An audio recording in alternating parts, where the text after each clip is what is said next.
जल्दी समझ रहा था, बहुत देर में समझा था, इसलिए मैं माफ कर देता हूँ। तो भाई साहब किसको दे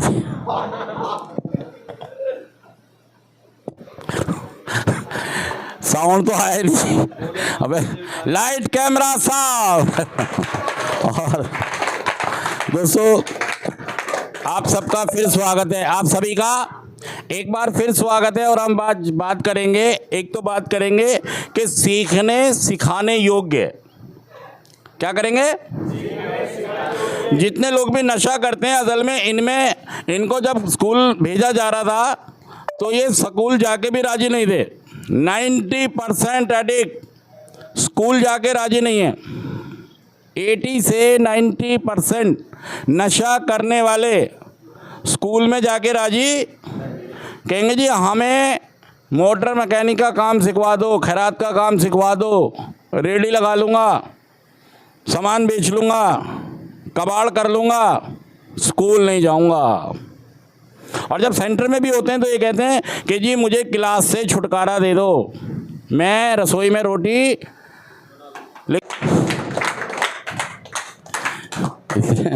इसने तो सारी शक्ति लगा दी, लेकिन बात बन नहीं रही है, घबरा गई, हाथ पैर भूल गए। नशा हमने कहाँ पर छोड़ा था? नशा एक बीमारी है। देखिए दोस्तों, हमारे इस कार्यक्रम का आधार और सिद्धांत बहुत ही महत्वपूर्ण है। अगर उस सिद्धांत को हम अपने जीवन में उतार लें, सिद्धांत क्या है? आध्यात्मिकता का सिद्धांत बीमारी का सबसे महत्वपूर्ण पार्ट। हमारी बीमारी कितने तरह की है? नशा आदत नहीं है, नशा एक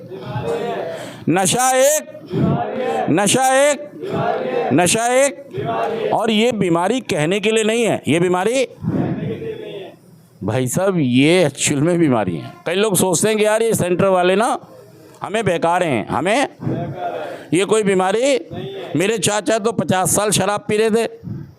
भाई साहब दूसरे से तुलना या कल्पना या अपनी कंपैरिजन ना करें। मेरे पिताजी तो 1 किलो बर्फ़ी खाते हैं, भाई तू नहीं खा सकता यार, तुझे बीमारी है यार।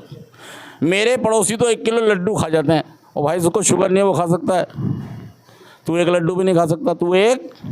तो हमें दूसरों से अपनी तुलना नहीं करनी है। ये साबित हो चुका है कि हमें एक खास तरह की बीमारी है, और उस बीमारी को क्या कहते हैं? एडिक्शन, नशे की बीमारी। और इस बीमारी के कितने भाग हैं? पहला, दूसरा और तीसरा। इस बीमारी के 3 भाग हैं।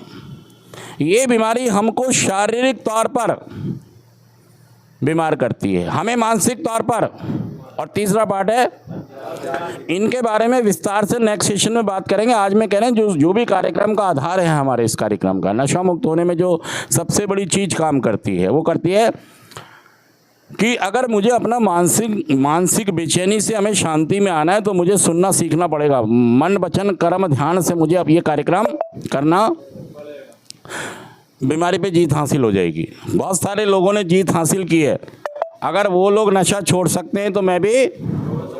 असल में आपको ना किसी पे भरोसा ही नहीं होता कि किसी ने नशा, इवन आपको ही बोलेगा ना आपको मेरे 29 साल हो गए, आप उस पर भी शक करेंगे, अबे नहीं यार ऐसा तो नहीं है, कभी ना कभी तो।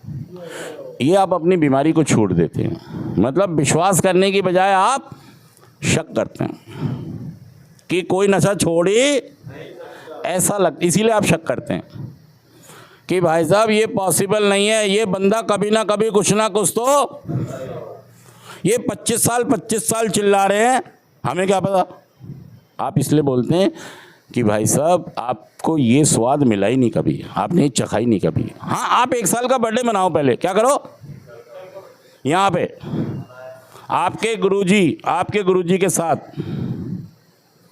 नकली वाला नहीं। बहुत सारे ऐसे लोग भी हैं जो बर्थडे आया नहीं अनाउंस कर दीजिए मेरा बर्थडे, उससे कुछ नहीं होगा, फिर वो मार खा जाएगा आगे।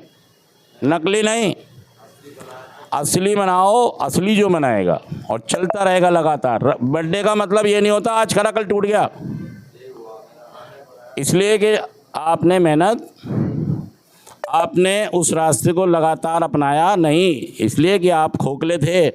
अगर आप अपनी नींवों को मजबूत भरते आध्यात्मिकता के सिद्धांत से, आध्यात्मिक आध्यात्मिकता का सिद्धांत हमारे कार्यक्रम का ये कहता है कि मुझे माफ़ी भी मांगनी है। 5वां कदम क्या कहता है? मैंने अपनी गलतियों का सही स्वरूप किसी एक सही व्यक्ति के सामने, अपनी समझ के ईश्वर के सामने स्वीकार किया।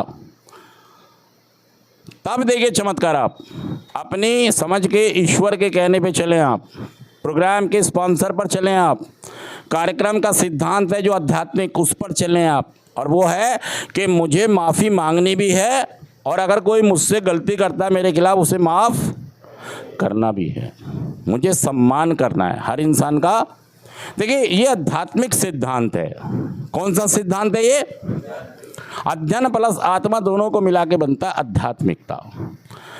तो अगर आप ऐसा जीवन जीते हो तो ये कार्यक्रम आपको गारंटी देता है, और आप वापस आते हो। Keep coming back. सारे बोलिए, फिर बोलिए, फिर बोलिए, फिर बोलिए, फिर बोलिए, जोर से बोलो, सारे बोलो। 1 2 3 स्टार्ट।